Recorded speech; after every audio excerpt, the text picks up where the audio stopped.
संजीव सान्याल जी, आपका स्वागत अभिनंदन है। आपका दो कारण से आज आप पुरस्कृत भी हो रहे हैं। वैसे तो आर्थिक सलाहकार की आपकी अपनी एक अलग पहचान है, लेकिन बहुत सुंदर लेखक भी आप हैं। मैं आपका अभिनंदन करता हूं। मंच पर ही विराजमान पद्मश्री माननीय महेश शर्मा जी, आपके सेवा के काम से पूरा मध्यप्रदेश गौरवान्वित होता है। आज इस अवसर पर पद्मश्री गिरीश प्रभुणे जी का भी मैं अभिनंदन करता हूं, स्वागत करता हूं। आपकी अपनी एक अलग पहचान है, अभी मैं विस्तार से बताऊंगा। माननीय पद्मश्री मीनाक्षी जैन जी, आपका भी स्वागत अभिनंदन है। मीनाक्षी जी शायद नहीं, डॉक्टर शशि प्रभा कुमार नोएडा से आपका भी अभिनंदन। मैडम आपने पुस्तक दी है, मैं भी पढ़ूंगा उसको जा करके, आनंद आएगा। सुश्री मीरा कुलकर्णी जी गुवाहाटी से आई हैं, आपका अभिनंदन। इस अवसर पर माननीय प्रफुल्ल केतकर जी, प्रफुल्ल जी आपका भी स्वागत अभिनंदन। मैं उज्जैन से डॉक्टर मुसलगांवकर जी को भी जानता हूं और उनके सुपुत्र हमारे एचओडी हैं डॉक्टर राजेश्वर शास्त्री जी, उनका अभिनंदन हुआ है। मैं जिनके नाम ले रहा हूं उसी में से श्री निर्मल दास जी नारंग डबरा के, आप भी अपने समाज सेवी के रूप में जाने जाते हैं। श्री रवि भाटिया जी, अध्यक्ष सेवा भारती शिक्षा समिति इंदौर, आपका भी स्वागत अभिनंदन। स्वामी काली कृष्णानंद जी, प्रशासक सचिव रामकृष्ण मिशन सेवाश्रम वृंदावन, आपका भी अभिनंदन। कल ही जन्माष्टमी है पर आज वृंदावन को आपके माध्यम से गौरवान्वित कर रहे हैं, हमें इस बात का आनंद है। श्री निर्मल साहू जी, जनजाति कल्याण केंद्र बरगांव डिंडोरी के, आपका भी स्वागत अभिनंदन। बहुत अच्छा पवित्र सेवा का काम चल रहा है। इस अवसर पर मौजूद आप सब, आज का दिन कई कारणों से अलग प्रकार का है। जो भरा नहीं है भावों से, जिसमें बहती रसधार नहीं, वो हृदय नहीं ये पत्थर है जिसमें स्वदेश का प्यार नहीं।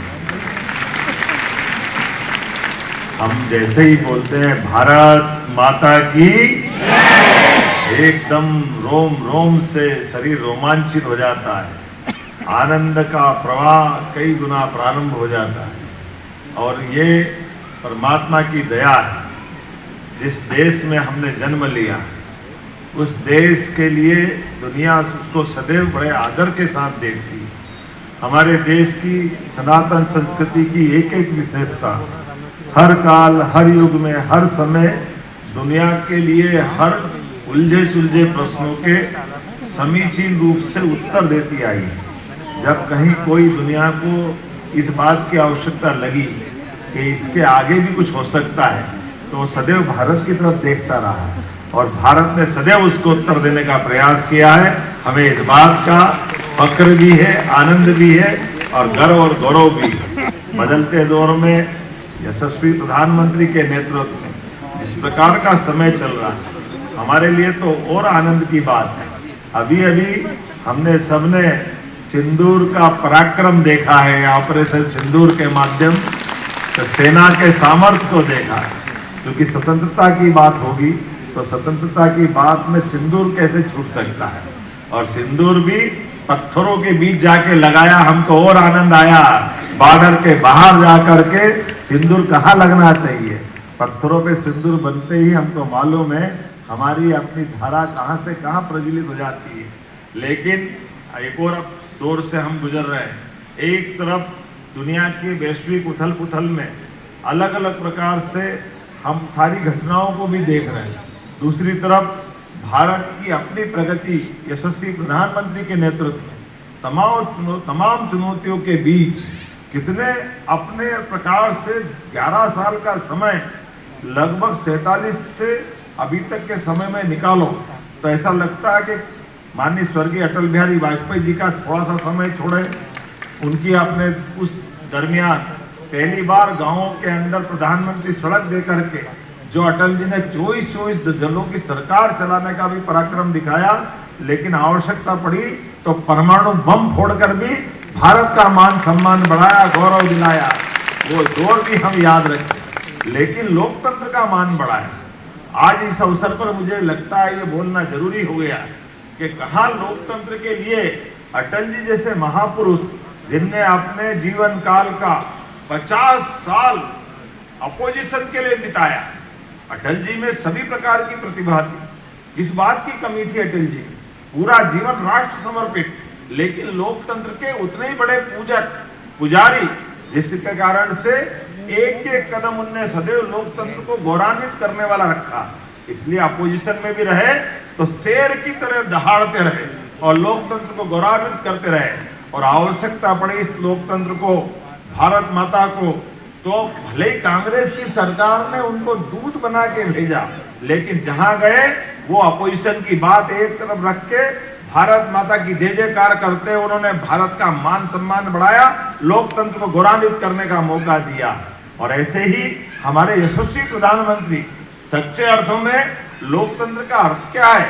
लोकतंत्र का अर्थ ये है कि हर गरीब से गरीब आदमी भी जिसके मन में, हृदय में देशभक्ति का ज्वार हो, जिसमें क्षमता योग्यता हो, उसको जनता उठा करके सिंहासन पे बिठा दे। और ये तो विक्रमादित्य का देश है, जहां पर हर किसी को मौका मिले और वो विक्रमादित्य की तरह सत्ता चलाए। आज हमने विक्रमादित्य को देखा सुना नहीं है, लेकिन यशस्वी प्रधानमंत्री को देख के लगता है कि प्रधानमंत्री इतना अच्छा काम कर सकते हैं तो विक्रमादित्य का देश वाकई में गौरवान्वित होने वाला हो सकता है। इतने प्रकार से कोई काम कर सकता है, एक एक काम की उनकी तरीके।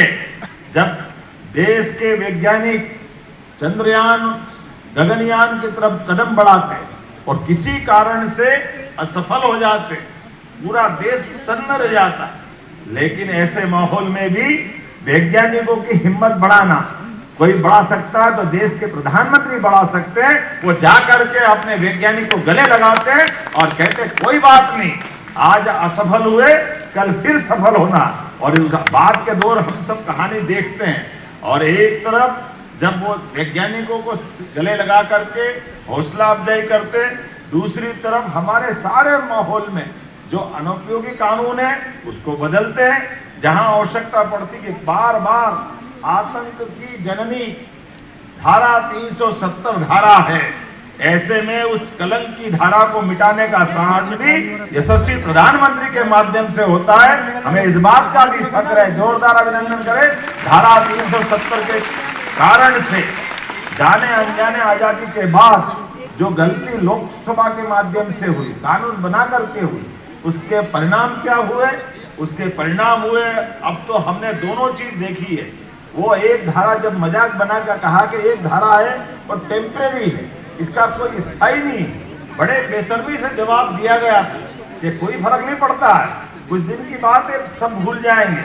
लेकिन हमारे लिए डॉक्टर श्यामा प्रसाद मुखर्जी का बलिदान याद रखना पड़ेगा। जिस युग दृष्टा की तरह उन्होंने उस समय पहचान लिया था कि ये मार्ग गलत है, ये धारा गलत है, देश इसकी कीमत चुकाएगा।